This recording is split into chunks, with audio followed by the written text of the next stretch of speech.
जैसी मति वैसी गति। अष्टावक्र जी कहते हैं कि जैसी मति होती है वैसी ही मनुष्य की गति होती है। यह अध्यात्म का सूत्र है। वे एक सूत्र और बताते हैं कि अंतः मति सो गति, अर्थात मृत्यु के समय जैसी मति होती है मनुष्य की वैसी ही गति होती है। गीता में भगवान श्री कृष्ण ने कहा है कि अनासक्त पुरुष कर्म करता हुआ परम पद को प्राप्त होता है। गीता में यह भी कहा है कि योग कर्मसु कौशलम, अर्थात योग ही कर्म में कुशलता है।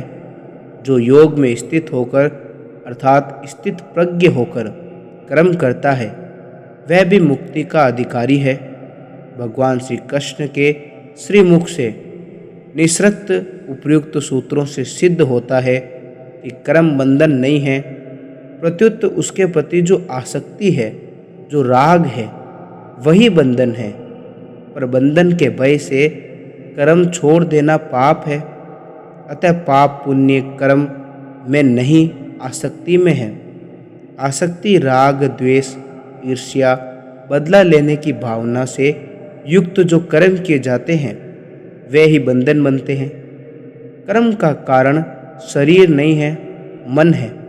पहले विचार आते हैं, उन्हीं के अनुसार कर्म होते हैं। मृत्यु के बाद शरीर तो छूट जाता है और मन अपने साथ विचार, वासना, आकांक्षा, इच्छा, अपेक्षा आदि लेकर जाता है।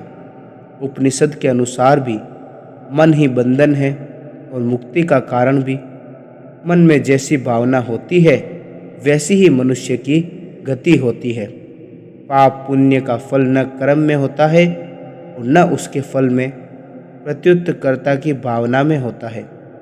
इसी तथ्य को अष्टावक्र जी और स्पष्ट रूप से समझाते हुए कहते हैं कि मैं मुक्त हूँ। ऐसा जो मानता है वह मुक्त है और अपने को जो बंध मानता है वह बंध है। केवल दृढ़ निश्चय के साथ मान लेना पर्याप्त है। मुक्ति कृतज्ञ का परिणाम नहीं है, ज्ञान का फल है। आत्मज्ञानी भी यदि अपने को बंध मानता है तो वह भी मुक्त नहीं है, वासनाग्रस्त है। आत्मज्ञान के बाद भी उसमें मुक्ति की भावना आवश्यक है। सभी कर्म बंधन अज्ञानी के लिए हैं। वह यदि यह मान भी ले कि मैं मुक्त हूँ तो भी मुक्त नहीं हो सकता। अष्टावक्र जी का यह सूत्र आत्मज्ञानी के लिए ही सत्य है, अज्ञानी के लिए नहीं। इस प्रकार अष्टावक्र जी ने इसकी व्याख्या की है कि जैसी गति वैसी मति। आपको ये कैसी लगी हमें कमेंट बॉक्स में बताएं और ऐसे वीडियोस के लिए हमारे चैनल आर्टिस्ट इकबाल को सब्सक्राइब करके बेल आइकन ऑन करें।